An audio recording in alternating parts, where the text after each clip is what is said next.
Hi, Gayan from Live Well Health Centre here. Today I'm going to go through a couple of exercises on how to use a spiky ball as an alternative to a foam roller when trying to release knots and get tension out of our lower limb.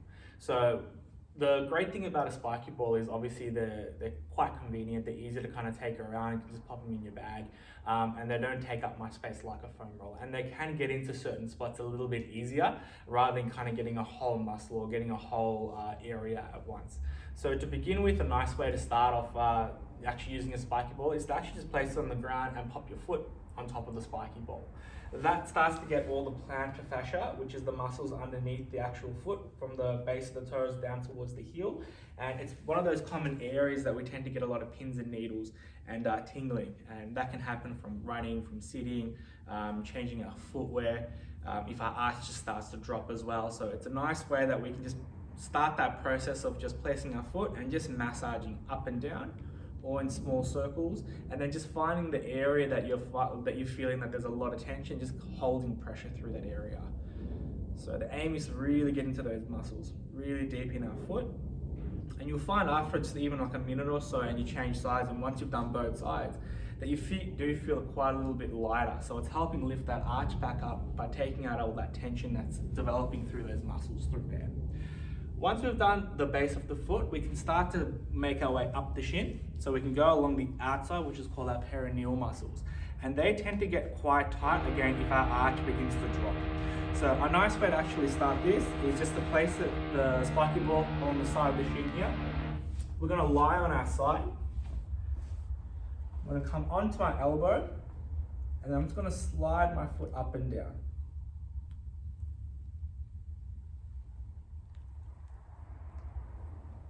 And if I want to get the top third, I can go a little bit higher. If I want to go down a little bit lower, I'm just going to move the ball down, lift my bottom up, place my weight on my elbow, and then slide my body back and forth.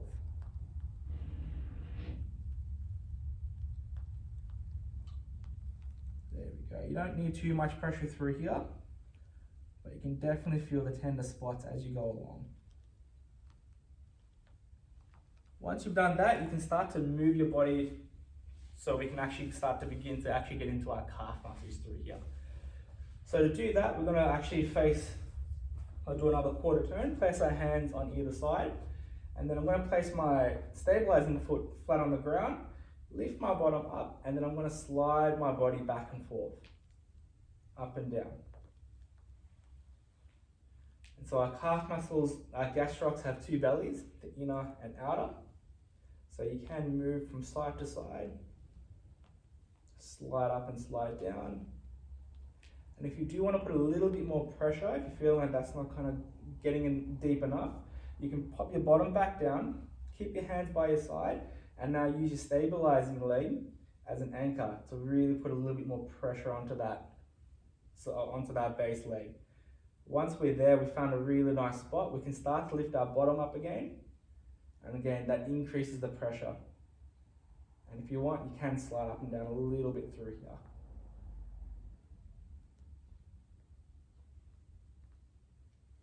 Good. And then we can change, and we can do the opposite side as well. So, back and forth.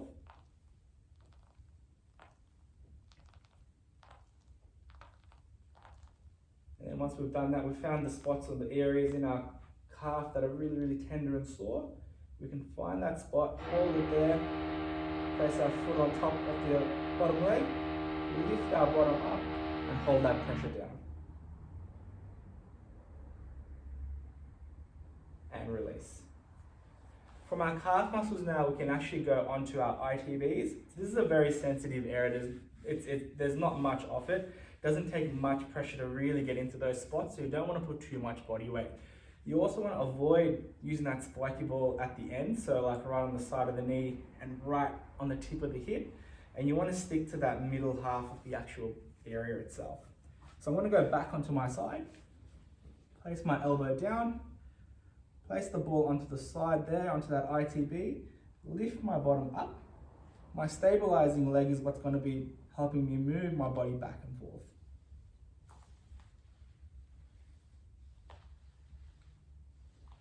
Gently going to go up and down.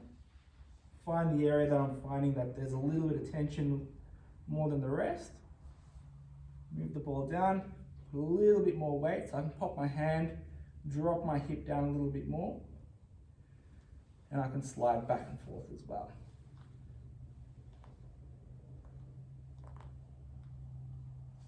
And again, do this for a couple of seconds, about 40 to 45 seconds, change sides it a few times, and then we can move to a different body part. From here, from the ITB, we're going to go into our hip now.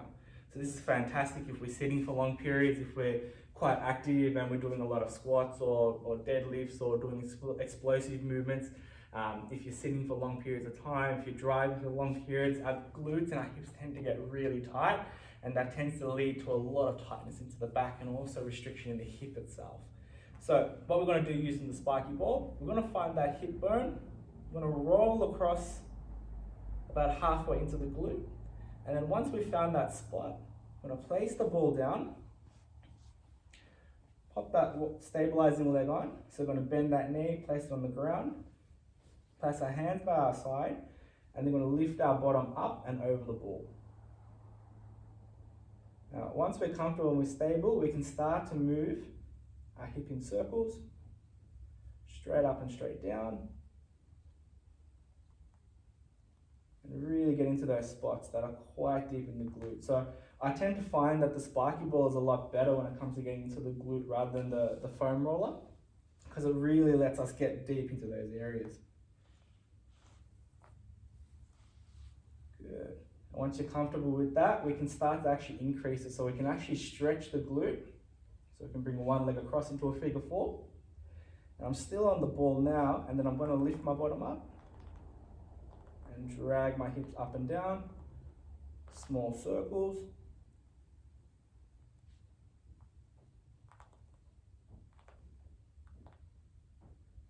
Hold where I feel a little bit of pressure, and then release. And as mentioned, we want to do both sides. From the glutes, we can start to make our way up to that hip flexor, to our psoas muscle. And so that psoas muscle runs from our spine to the front of the hip and then actually attaches onto the thigh bone, the top half.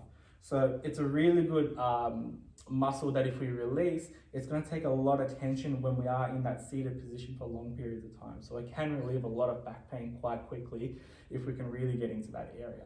So what you want to do with that is you want to find the tip of your hip on the front. You want to go about 2 finger breaths in towards the belly button, and then from there you want to start to push down. So you're going to go onto all fours, lie flat onto your tummy, find that hip. We go 2 finger breaths in, and now I'm going to lie flat. And I'll start to feel it almost straight away. There's a little bit of tension, and I can just hold it into that position, so I can start to slowly drop my hip down towards the floor, which is going to increase the pressure of that ball into that psoas muscle. Once we're there, we can go onto our elbows a bit, and then we can slide our body up and down. We can go side to side really gently.